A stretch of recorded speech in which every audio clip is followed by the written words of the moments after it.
পরিবেশ অধিদপ্তরে ঢুকতেই বাংলায় স্পষ্ট লেখা রয়েছে, গাছ লাগান, দেশ বাঁচান। তবে এমন কোনো গাছ লাগানো উচিত নয় যে গাছ পরিবেশ ধ্বংসের দিকে নিয়ে যায়। পরিবেশ অধিদপ্তরের কিছু দুর্নীতিবাজ কর্মকর্তা হাতিয়ে নিচ্ছে সাধারণ মানুষের কাছ থেকে লক্ষ লক্ষ টাকা লাইসেন্স দেবার নাম করে। তাহলে চলুন এখানে দেরি না করে দুর্নীতিবাজ কর্মকর্তাদের মুখোশ উন্মোচন করি আমরা। চোখ রাখুন অনুসন্ধানী টিমের ক্যামেরায়। অনুসন্ধানী টিমের আজকের পথযাত্রা গাজীপুরের পরিবেশ অধিদপ্তরে। অনুসন্ধানী টিমের উপস্থিতি বুঝতে পেরেই দুর্নীতিবাজ কর্মকর্তারা যেন লাপাত্তা হয়েছে। অনুসন্ধান যেন তবুও থেমে নেই। অনুসন্ধানী টিমের ক্যামেরায় দেখা মিলল এডি।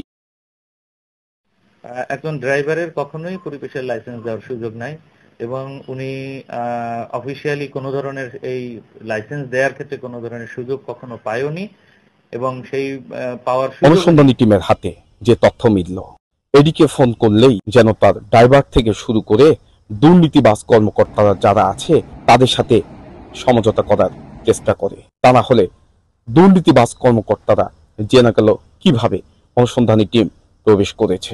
অনুসন্ধানী টিম একজন ভুক্তভোগীর সাথে দেখা করতে চায়। পরবর্তী সময় আমি খবর নিয়ে দেখলাম যে এইখানে তারা প্রত্যেকটা আমার মতন একটা গোডাউনের কাছ থেকে এভাবে টাকা নিচ্ছে। সে প্রত্যেকটা প্রতিষ্ঠানের কাছ থেকে ডাকে এভাবে টাকা নেয় এবং টাকা ছাড়া এখানে কোনো কাজ হয় না। আর এখানে মোটামুটি একটা সিন্ডিকেট কাজ করে, যে আপনার দালাল চক্র আছে, এদের মাধ্যমে তারা এই টাকাগুলো এখান থেকে নিয়ে আনে সবসময়।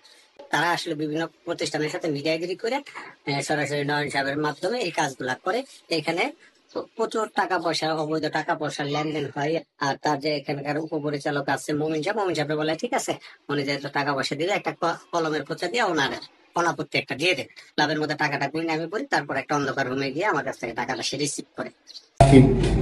আপনি গাজীপুর পরিবেশ অধিদপ্তর আসছেন কেন? আমি আসছি, আমি একটা শেড তৈরি করছি, এর জন্য একটা পরিবেশের একটা কাগজ নেওয়ার জন্য আসছি।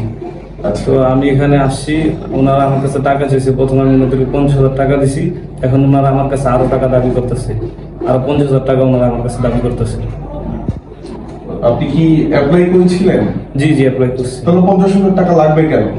সেটা তো আমি বলতে পারি না, ওনারা আমার কাছে দাবি করতেছে। সরাসরি কি বলেছে আপনাকে? ওনারা বলছে যে 50,000 টাকা দরকার, না হলে হবে না।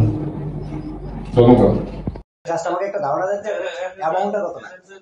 সবচেয়ে ভালো হলো আপনার 50,000 টাকা বিল করে দেন, কারণ আমাদের এবার নাস্তাটা একটু বেশি হইব না। এখানে একটা আইটেম তো 600 রুপির নাস্তা।